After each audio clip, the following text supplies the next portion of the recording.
प्रविश्य मम वाचमिमां प्रसुप्तां सञ्जीवयत्यखिलशक्तिधरस्वधाम्ना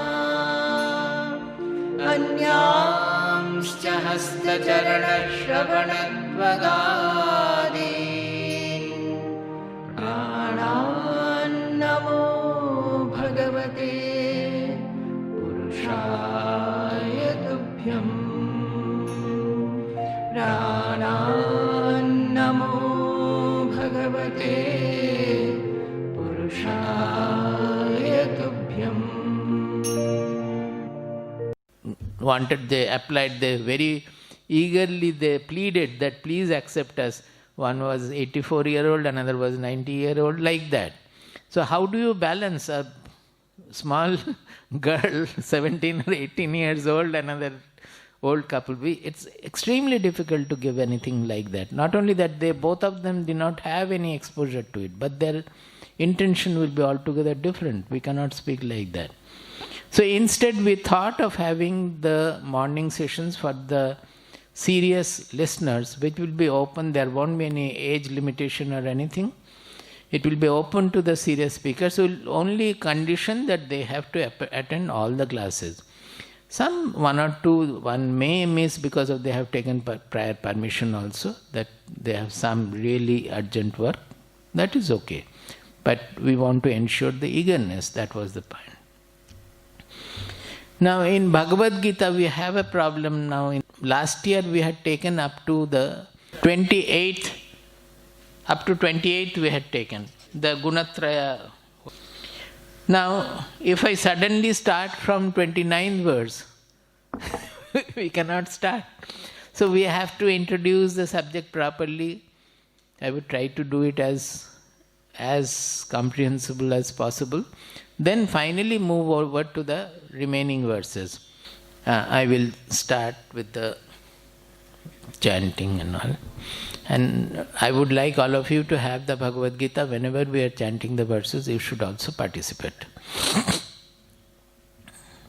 Swarajya samrajya vibhutiresha Bhavat kripa shri mahima prasadat prapta maya shri gurave mahatmani namo namaste stu punarnamostu namo namaste stu punarnamostu namo namaste stu punarnamostu namastasmai sadaikasmai kasmai chinmahase namaha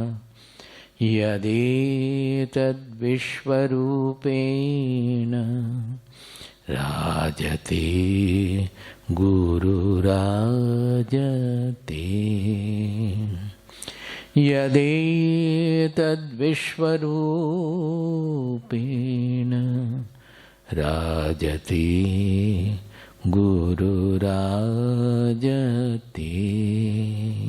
Hari Om Tat Sat. Jai Guru.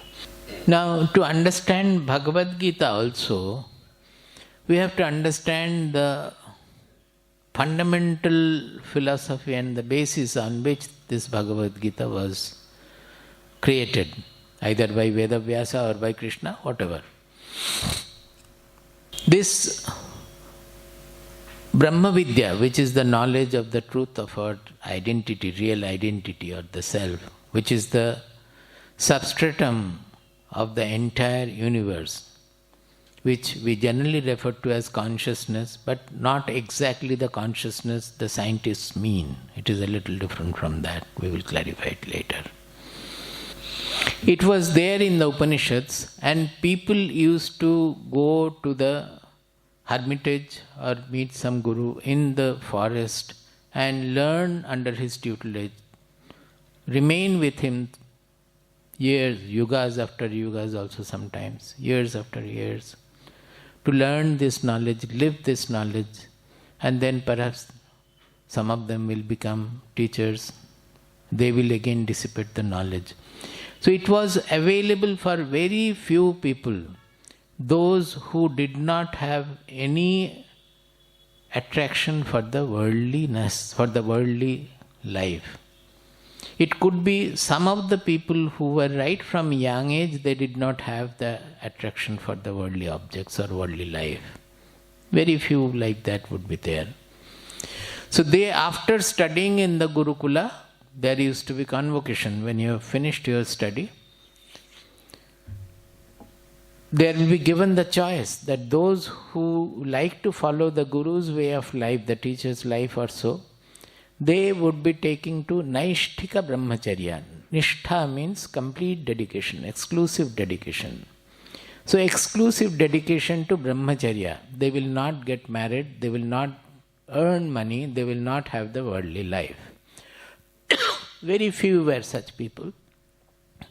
The others were allowed to go, earn their living, and get married, have children. If they were princes, they would rule the kingdom also, have the proper fulfilling life, proper fulfilling household life, and then leave everything to the next generation, not to look for the, again, doing babysitting for the grandchildren. Now it has become very all over the world. So they used to leave and go for Vanaprastha, or in some cases, as in Mundaka Upanishad talks about Shaunaka, who was a great householder. When they say great householder, it means he lived the household life according to the prescriptions of the Vedas or the Upanishads or generally Vedas. The prescriptions are such that if you live the life properly, you should outlive it. Suppose you were playing with the dolls. If I give you a doll, will you like to play now? At one time you had been so eager and jealous about another person having a better doll also. You were greedy of having it. Even if your father did not have money, you would ask for it, otherwise you will not you would cry. So that which was having so much of attraction for you, now it doesn't have any attraction. That means you have outlived that attraction for playing with the doll. It is not only with that, like that so many games and other things. A person should outlive, he should enjoy whatever is given. Our Shastras do not say that always there should not be any desire. If you want the ultimate truth, the desires have to go. It has to go. Knowing the truth, automatically the desire goes because it is redundant, because it is meaningless. So by the understanding of the truth, automatically the desires will fall off. That is different. But otherwise, for all others, it was dharma, artha, kama, moksha. That means after learning the basic natural laws of sustenance. Dharma means the law of sustenance of nature, law of sustenance of life, law of sustenance of the society. So by living in what manner my life will be sustained, my society's life will be sustained, the nature will be sustained. This is the code of dharma. It is not religion at all, as our even constitution interprets. It's not so. Dharma means the fundamental law, the fundamental rhythm of nature, by following which, if we live following dharma, then we will be sustained, nature will be sustained, our life will be sustained, the society will be sustained. So first was dharma, then learning the dharma, you go to earn. In earning, it is not a dharma artha. Artha is not segregated from dharma. It's a fourfold purushartha, it is said. Purushartha means by applying our self-effort, whatever we gain. That is called purushartha. Paurusha means our self-effort. That means applying, the human being is supposed to apply their self-effort. Not for useless things and going only degeneration towards degeneration, but to going towards elevation. So it is called fourfold purusharthas. That means each is linked to the other. They are not separated. So when we are going to earn money, earn our living, it has to be based on the dharma. That is, whatever we have, that means our earning should not harm others, should not harm the society. It should be always for the benefit of the society, for the sustenance of the society, for the sustenance of the nature also. That our earning procedure should not hurt nature. Then what will happen? Already it has happened in the world. That our greed has increased so much that we have completely spoiled nature everywhere. So dharma, artha, kama, then comes the fulfillment of desires. That is, Shastras are telling us that you must fulfill the rightful desires you have, not the harmful desires. Harmful desires will be dangerous to you as well as others. So even in fulfilling the desires with the money earned by you according to the dharma, the fulfillment of the desires also will have to be done according to the dharma. That is, which will sustain life, sustain society, sustain nature. According to that, we should fulfill dharma. We should fulfill our kama desires. Now, if we fulfill like that, what will happen is that we will find that we have outlived the desires. That is, desires are no longer haunting us. Generally, what happens that we don't fulfill the desires properly in a legitimate manner, in a proper harmonious manner, being harmonious with the nature. So we are not able to get rid of the desires. Even in very, very old age also they go on haunting us. And that it is not allowing us to become free. It becomes a bondage for us.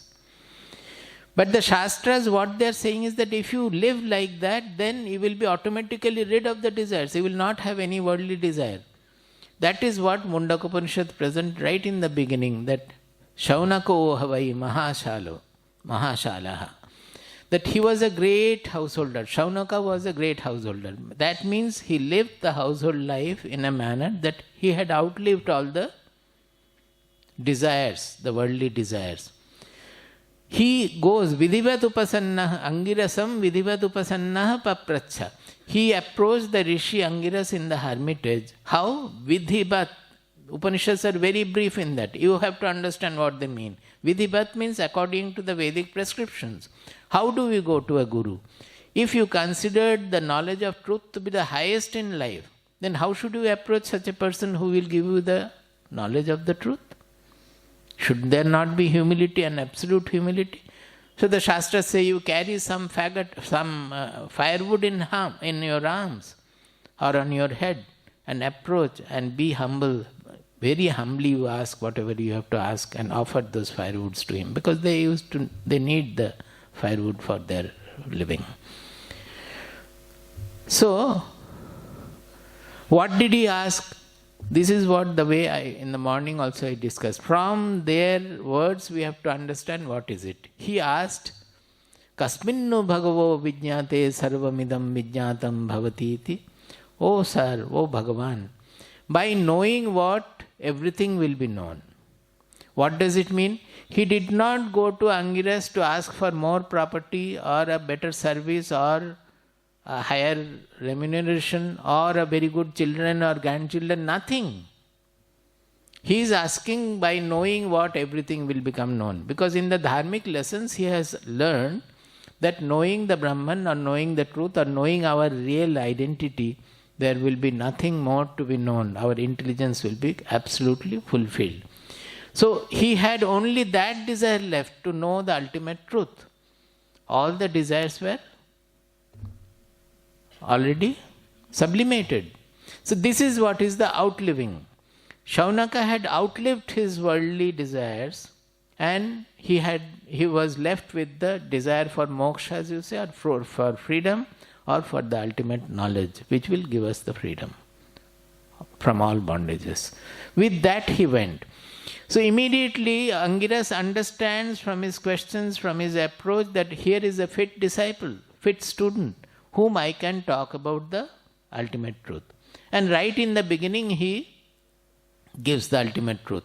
In the first shloka, that is in Mundaka Upanishad, 6th shloka, he speaks about the truth in so much of depth and comprehensiveness that I always say the scientist, greatest scientist also will not be able to understand because they have not done the sadhana. A scientist also, to understand that truth, he has to do sadhana. Because unless the mind is free from the whole of the duality, one will not be able to understand the truth. We may explain it, theoretically one may understand, otherwise not. Whereas you find in Kathopanishad, it is a 7-year-old boy who approaches Yamaraja and asks the same question.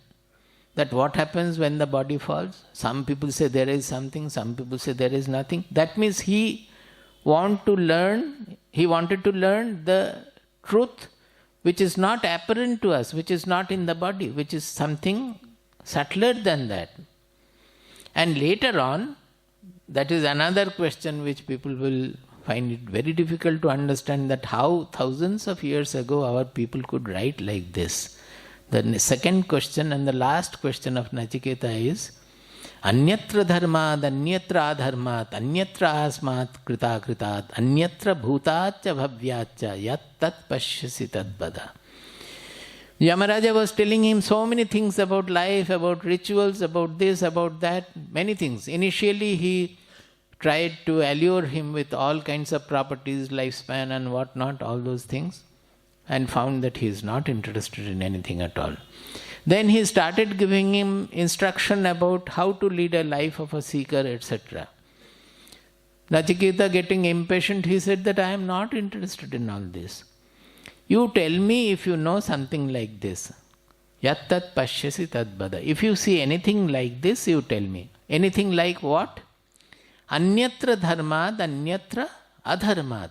If you know anything which transcends the code of dharma and adharma, the moral code, the way of living, etc., because they are all within the worldliness. Something is dharma, something is adharma. Is there anything, any truth which transcends the code of dharma and adharma? Anyatra asmat krita kritat. If you know anything which transcends the causality, the cause and effect chain, krita and akrita, cause and effect chain. Because in this world, everywhere, whatever we find, it is under the ken of causality. Is it not? Can anything happen without cause? Here, everything there will be a cause. And in producing the effect, the cause undergoes a certain change. And the effect is born. So, in the object level, in the objective world, we don't find anything which is beyond the cause and effect chain, causality. He is asking, he knew that the truth, the ultimate truth, the supreme truth, it cannot be within causality. I have explained it many times. In short, I will say. Suppose you look for the cause of A and you find B as the cause. Suppose this table, what is the cause? The carpenter and the wood. What is the cause of the wood? The tree. What is the cause of the tree? The seed. Like that, you go. What is the cause of the seed? Again, another tree or the fruit.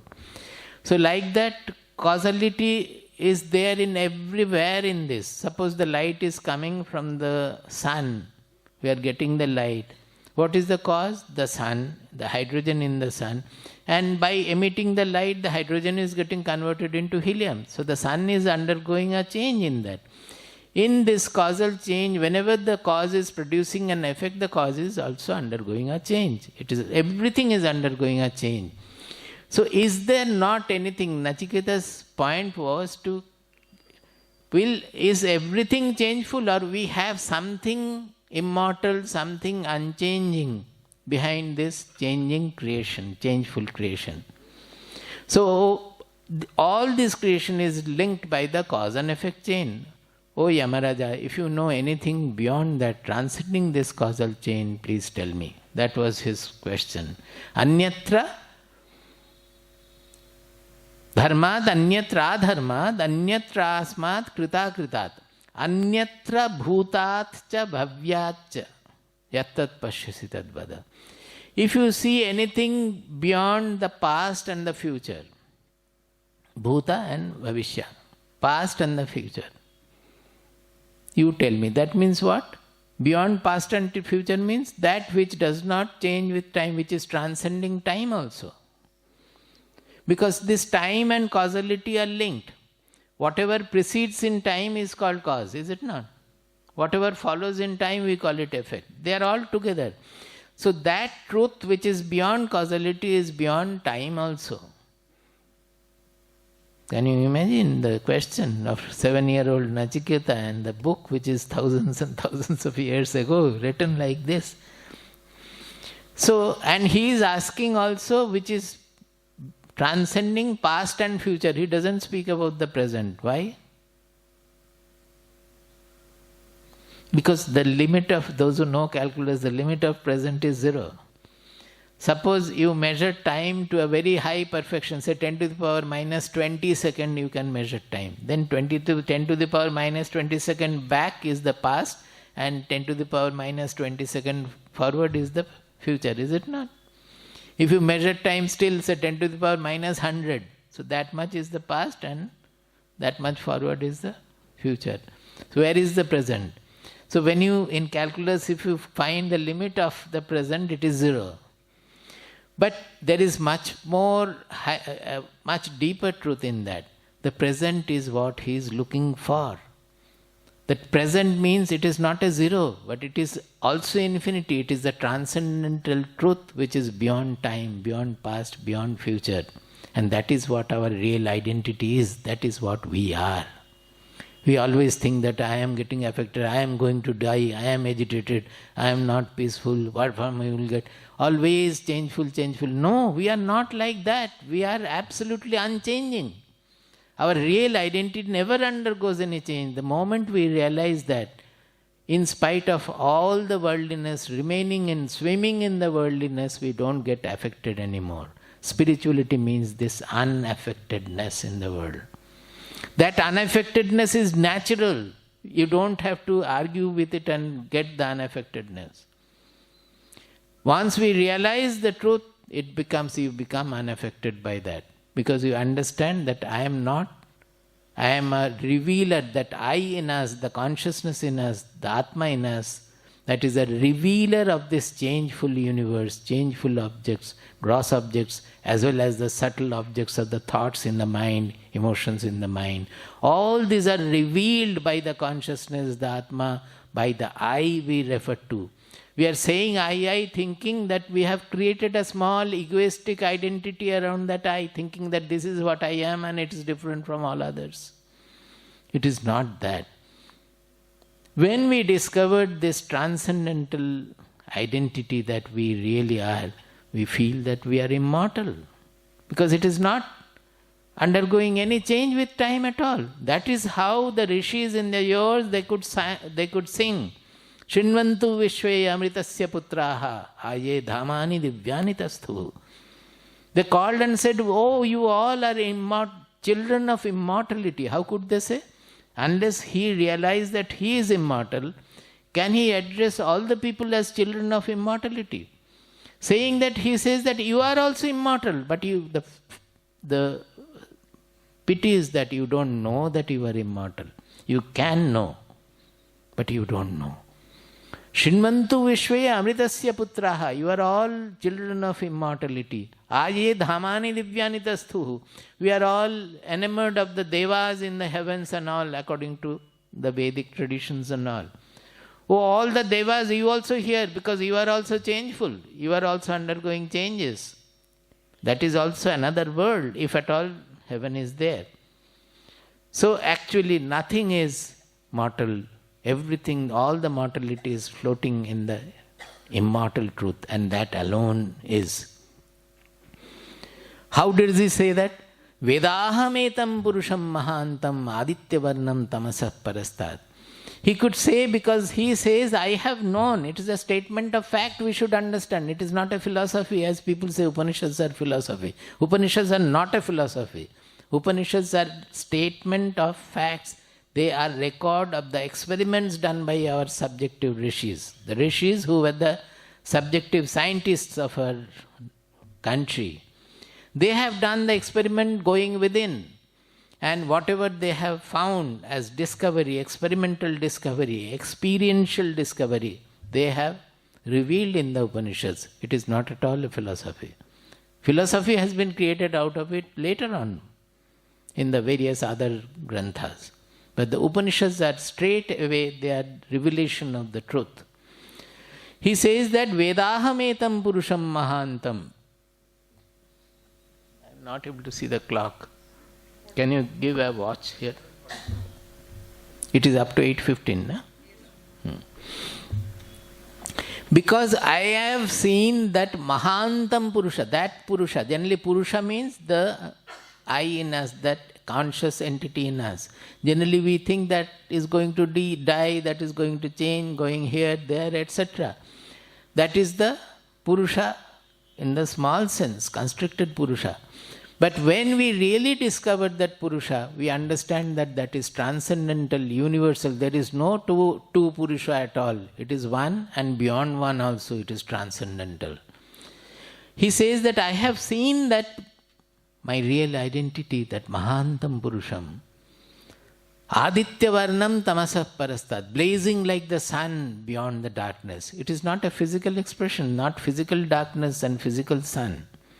That means when you come to know that the knowledge is the light, that the darkness we are carrying, the darkness of ignorance throughout our life, that darkness of ignorance just simply vanishes in one light. When you suppose in a room there has been darkness for 1,000 years or even more, in a cave you have gone, the darkness there is for thousands and thousands of years. If you light a lamp there, will it not immediately go? It will become lit. Like that, when the ignorance goes, then it is, the revelation is like the sun blazing there. Aditya Varnam Tamasah Parastat. It is beyond the darkness of ignorance.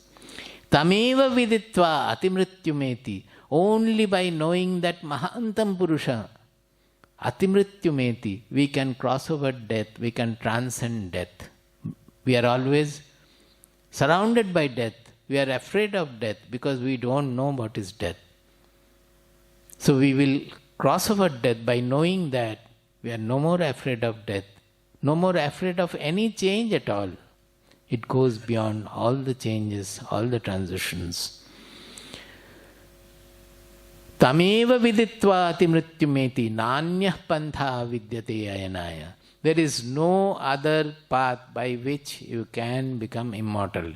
You can practice yoga and exercises for 24 hours also. The body is not going to be immortal. The immortality comes by knowing our real identity, that I am immortal. That I we are referring to, it is not constricted by our idea, a created idea of the personality that this is what I am. That is why it is called yoga. Yoga means fusion. Yoga means we add 3 and 4 and say 7. The 3 or 4 getting fused in it. Union. It means union. It means fusion. We are always thinking I am different from everything else. I am the small I. With that we are moving. When that artificially created, posited, I am using the word, I, that egoistic identity, it gets dissolved into the universal identity, the transcendental identity. That is the real yoga. All other yogas are preparation for that. Do you understand? That is the real yoga. That means we are no more separate. We become one, everywhere the same. So you will find in entire spiritual literature, Atma is never used plural or Dvivachanam.